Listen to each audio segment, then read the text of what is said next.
আজকে মনে হচ্ছে ভালো ভালো খাবার মনে তো হইতেছে, তাই? হ্যাঁ, আলহামদুলিল্লাহ, প্রতিদিনই ভালো ভালো খাবার। আজকে কেন ভালো মন্দ খাবার হবে? আল্লাহ রিজিকে যা রাখছে তাই ভালো। না সেটা তাই ঠিক সবই আছে। ভালো। তো কি রান্না করছো আজকে? আছে রুই মাছ বোনা, আর হচ্ছে রুই মাছ দিয়ে হচ্ছে লাউয়ের তরকারি। রুই মাছ ভুনা না? হুম। ভুনা তরকারিটা দেখতে খুব সুন্দর হয়েছে। আর রুই মাছ দিয়ে লাউ, হ্যাঁ। হুম। আর সাথে ধনে পাতা। রুই মাছ দিয়ে কি লাউ আসলে রান্না করে মানুষ? কেন রান্না করবে না কেন? সব দিয়ে খাওয়া যায় লাউ। রুই মাছ দিয়েও খাওয়া যায়, চিংড়ি মাছ, রুই মাছ, ইলিশ মাছ, তারপরে যে কোনো মাছ দিয়ে, তারপরে ডিম দিয়েও খাওয়া যায়, আবার মুরগির মাংস দিয়েও খাওয়া যায়, গরুর মাংস দিয়েও খাওয়া যায়, সব কিছু দিয়েই খাওয়া যায়। খাওয়া যাবে না কেন? আচ্ছা, দেখতে অনেক সুন্দর হয়েছে অবশ্য তরকারিটা। কালারটা অনেক সুন্দর হয়েছে, খাইতেও নিশ্চয় অনেক সুস্বাদু হবে। আর মানুষ তো খালি বলে, ফেসবুকে ইউটিউবে দেখি যে বাজারে জিনিসপত্র বলে দাম কমে গেছে, কই বাস্তবে তো তা দেখি না। এই লাউটা আনছি 70 টাকা দিয়া, এটা আগেও এরকমই ছিল। এত দাম? 60 70, 70 টাকা?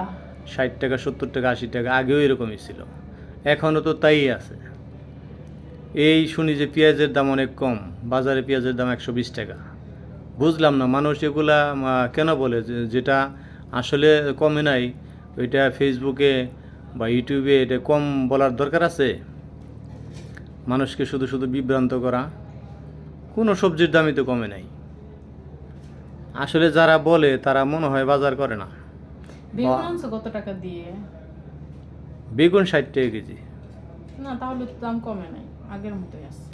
যারা এগুলা বলে বা লেখে তারা বোধহয় অনেক দিন বাজারে যায় না, মুখস্থ বসে বসে বাসায় বসে বসে এগুলা ভিডিও করে আর কি। তবে কমবে মনে হয়, জিনিসপত্রের দাম মনে হয় কমবে। হ্যাঁ, কমতে পারে, যেহেতু বাজার মনিটরিং হচ্ছে, কমতেও তো একটু সময় লাগবে।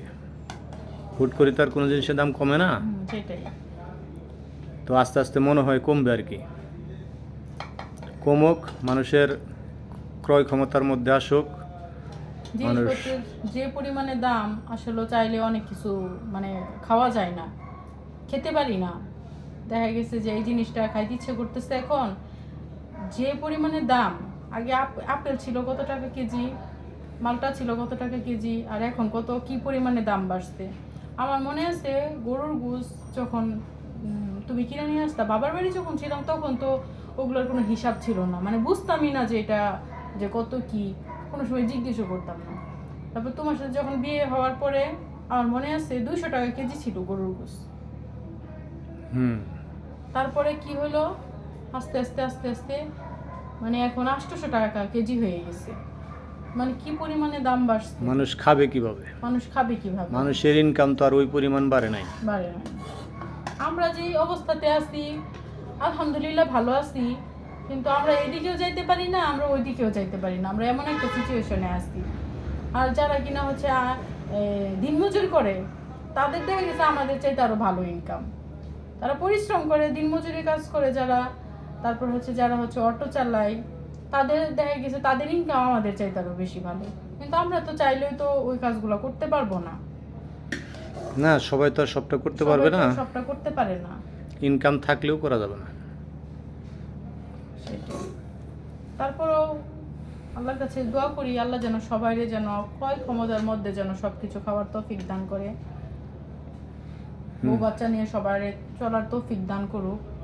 আর স্কুলের যে পরিমাণে বেতন, প্রাইভেটের যে পরিমাণে বেতন, কোচিং, মানে সব কিছু মিলায়া আমাদের মতো মানুষের মানে ভীষণ পরিমাণে কষ্ট হয়ে যায় চলা। মাস শেষে দেখা যায় যে টাকাই থাকে না, এরকম। তো তাদেরও তো কিছু করার নাই, জিনিসপত্রের যে পরিমাণে দাম বাড়ছে, সবার জায়গা থেকে তো সবাই তো একটু ভালো থাকার চেষ্টা করে। যাই হোক, জিনিসপত্রের দাম মানুষের নাগালের মধ্যে আসুক, ক্রয় ক্ষমতার মধ্যে আসুক, মানুষ সবাই ভালো মতো চলুক এই প্রত্যাশা করি। আর কি করার, কিছু তো করার নাই।